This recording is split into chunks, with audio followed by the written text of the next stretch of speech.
आता आम्ही आज मनोरमा नगरच्या इथला जो नाला आहे तिथून जी सुरुवात केली ती आता रुस्तम बीच्यापर्यंत आलो आहे. अजून पण काही नाले आहेत, पण ज्या पद्धतीने जिथे मॅन्युअली काम करायचं आहे तिथे तातडीने काम सुरू करणं गरजेचं आहे.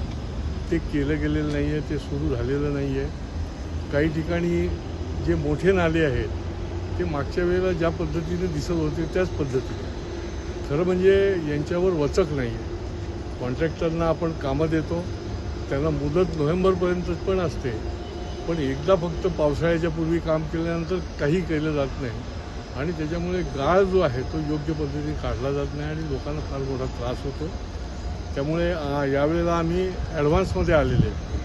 त्याच्यामुळे या 1.5 महिन्यामध्ये पुन्हा एकदा आम्ही येऊ, कारण की रस्ता आहे का नाला आहे अशी एका नाल्याची परिस्थिती आहे. आता हा रुस्तमजीचा जो नाला आहे त्या ठिकाणी तशीच परिस्थिती आहे. दुसरा नाला आम्ही बघितला त्या ठिकाणी टर्फ झालेला आहे, बाळकुम दादलानीचा नाला जो आहे, म्हणजे त्या ठिकाणी रात्री अपरात्री ते नाला नाही आहे, तो टर्फ आहे, कोणी फुटबॉल खेळायला जाईल अशा पद्धतीने यांचं काम आहे.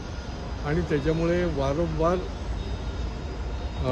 इथे आम्ही येणार, कारवाई करायला लावणार, कारण जवळजवळ 8 कोटी रुपये या नालेसफाईकरता खर्च केले जातात. आणि ही प्रत्यक्ष माहिती आपल्याकडे आलेली आहे की याच्यामध्ये जेवढे माणसं लावली पाहिजे तेवढी माणसं लावली जात नाहीत, त्यांचे पैसे घेतले जातात.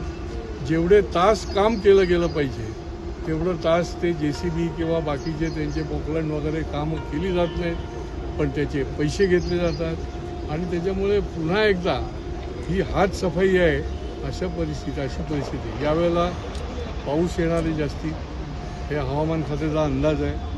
आणि त्या पार्श्वभूमीवर जर नाले नीट योग्य पद्धतीने झाले नाहीत तर केवढा मोठा गंभीर परिणाम आमच्या या सगळ्या ठाणेकरावर होईल. आणि त्याच्यामुळे हे कठोरपणे काम झालं पाहिजे. आम्ही एक नाला त्यांना मागच्या वेळेला आदर्श नाला म्हणून बांधून दिला, लोकसहभागातून दिला. त्याच्यामध्ये आपण जाऊन बघा की तिथे कुठल्याही प्रकारचा कचरा नाही, कुठेही काही गाळ साचलेला नाही. आणि त्या ठिकाणी आम्ही एक दत्तक घेऊन एक प्रात्यक्षिक दाखवलं. त्याच्यामुळे हे कठोरपणे याची अंमलबजावणी झाली पाहिजे. माझ्या महापालिकेला आव्हान आहे की तुम्ही आता मागच्या वर्षीसारखं त्याच्या आधीच्यासारखं काम केलं तर खबरदार ठाणेकर तुम्हाला सोडणार नाही.